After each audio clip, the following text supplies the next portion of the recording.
70,000 years ago, our ancestors were insignificant animals. The most important thing to know about prehistoric humans is that they were unimportant. Their impact on the world was not much greater than that of jellyfish, or fireflies, or woodpeckers. Today, in contrast, we control this planet. And the question is, how did we come from there to here? How did we turn ourselves from insignificant apes, minding their own business in a corner of Africa, into the rulers of planet Earth? Usually, we look for the difference between us and all the other animals on the individual level. I want to believe, that there is something special about me, about my body, about my brain, that makes me so superior to a dog, or a pig, or a chimpanzee. But the truth is that, on the individual level, I am embarrassingly similar to a chimpanzee. And if you take me and a chimpanzee and put us together on some lonely island, and we had to struggle for survival to see who survives better, I would definitely place my bets on the chimpanzee, not on myself. And this is not something wrong with me personally. I guess if you took almost any one of you and placed you alone with a chimpanzee on some island, the chimpanzee would do much better. The real difference between humans and all other animals is not on the individual level. It is on the collective level. We humans control the planet because we are the only animals that can cooperate both flexibly and in very large numbers. Now, there are other animals, like the social insects, the bees, the ants, that can cooperate in large numbers, but they don't do so flexibly. Their cooperation is very rigid. There is basically just one way in which a beehive can function. And if there is a new opportunity or a new danger, the bees cannot reinvent their social system overnight. They cannot, for example, execute the queen and establish a republic of bees, or a communist dictatorship of worker bees. Other animals, like the social mammals, the wolves, the elephants, the dolphins, the chimpanzees, they can cooperate much more flexibly, but they do so only in small numbers, because cooperation among chimpanzees is based on intimate knowledge of one another. If I am a chimpanzee and you are a chimpanzee, and I want to cooperate with you, I need to know you personally. What kind of chimpanzee are you? Are you a nice chimpanzee? Are you an evil chimpanzee? Are you trustworthy? If I don't know you, how can I cooperate with you? The only animals that can combine the two abilities together, and cooperate both flexibly and still do so in very large numbers, is us, Homo sapiens. 1 versus 1, or even 10 versus 10, chimpanzees might be better than us. But if you pit 1,000 humans against 1,000 chimpanzees, the humans will win easily, for the simple reason that 1,000 chimpanzees cannot cooperate at all. And if you now try to cram 100,000 chimpanzees into Oxford Street, or into Wembley Stadium, or Tiananmen Square, or the Vatican, you will get chaos, complete chaos. Just imagine Wembley Stadium with 100,000 chimpanzees. Complete madness. In contrast, humans normally gather there in the tens of thousands, and what we get is not chaos. Usually, what we get is extremely sophisticated and effective networks of cooperation. All the huge achievements of humankind throughout history, whether it is building the pyramids or flying to the moon, have been based not on individual abilities, but on this ability to cooperate flexibly in large numbers. Think even about this very talk that I am giving now. I am standing here in front of an audience of about 300 or 400 people. Most of you are complete strangers to me. Similarly, I don't really know all the people who have organized and worked on this event. I don't know the pilot and the crew members of the plane that brought me over here yesterday to London. I don't know the people who invented and manufactured this microphone and these cameras that are recording what I am saying. I don't know the people who wrote all the books and articles that I read in preparation for this talk. And I certainly don't know all the people who might be watching this talk over the internet, somewhere in Buenos Aires or in New Delhi.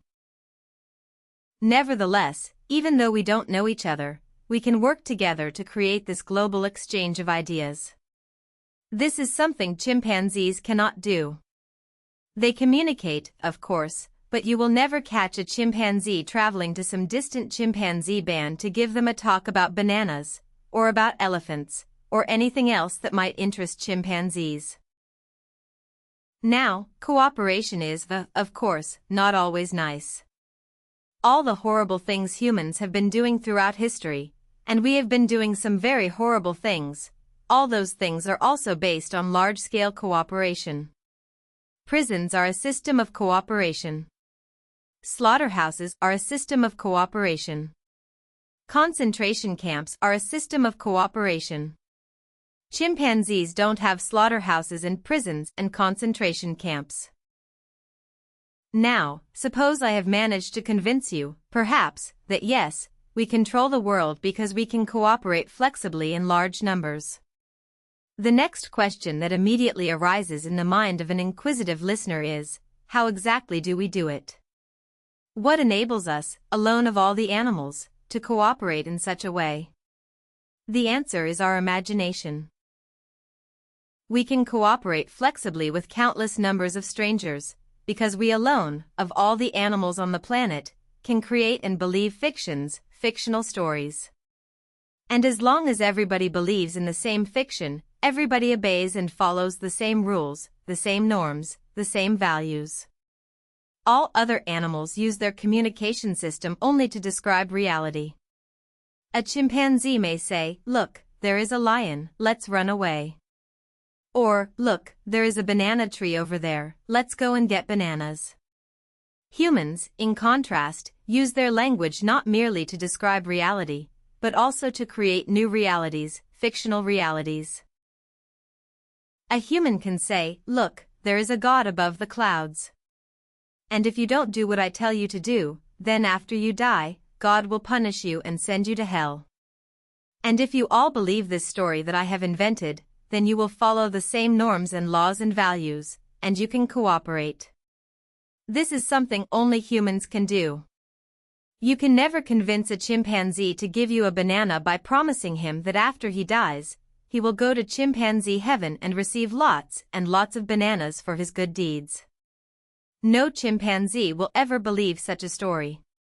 Only humans believe such stories, which is why we control the world, whereas the chimpanzees are locked up in zoos and research laboratories. Now, you may find it acceptable that yes, in the religious field, humans cooperate by believing in the same fictions. Millions of people come together to build a cathedral or a mosque, or to fight on a crusade or in a jihad, because they all believe in the same stories about God and heaven and hell. But what I want to emphasize is that exactly the same mechanism underlies all other forms of mass-scale human cooperation, not only in the religious field. Take, for example, the legal field. Most legal systems today in the world are based on a belief in human rights. But what are human rights? Human rights, just like God and heaven, are just a story that we have invented. They are not an objective reality. They are not some biological fact about Homo sapiens.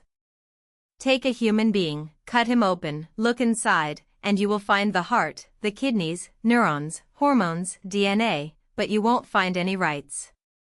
The only place you find rights is in the stories that we have invented and spread around over the last few centuries. They may be very positive stories, very good stories, but they are still just fictional stories that we have invented. The same is true of the political field. The most important factors in modern politics are states and nations. But what are states and nations? They are not an objective reality. A mountain is an objective reality. You can see it, you can touch it, you can even smell it. But a nation or a state, like Israel or Iran or France or Germany, this is just a story that we have invented and became extremely attached to. The same is true of the economic field. The most important actors today in the global economy are companies and corporations. Many of you, perhaps, work for a corporation like Google or Toyota or McDonald's. What exactly are these things? They are what lawyers call legal fictions. They are stories invented and maintained by the powerful wizards we call lawyers. And what do corporations do all day? Mostly, they try to make money. Yet what is money? Again, money is not an objective reality. It has no objective value. Take this green piece of paper, the dollar bill. Look at it. It has no value. You cannot eat it, you cannot drink it, you cannot wear it. But then come along these master storytellers, the big bankers, the finance ministers, the prime ministers, and they tell us a very convincing story. Look, you see this green piece of paper? It is actually worth 10 bananas. And if I believe it, and you believe it, and everybody believes it, it actually works. I can take this worthless piece of paper, go to the supermarket, give it to a complete stranger whom I have never met before, and get in exchange real bananas, which I can actually eat. This is something amazing. You can never do it with chimpanzees. Chimpanzees trade, of course. Yes, you give me a coconut, I'll give you a banana. That can work. But you give me a worthless piece of paper, and you expect me to give you a banana? No way. What do you think I am, a human? Money, in fact, is the most successful story ever invented and told by humans, because it is the only story everybody believes. Not everybody believes in God. Not everybody believes in human rights. Not everybody believes in nationalism.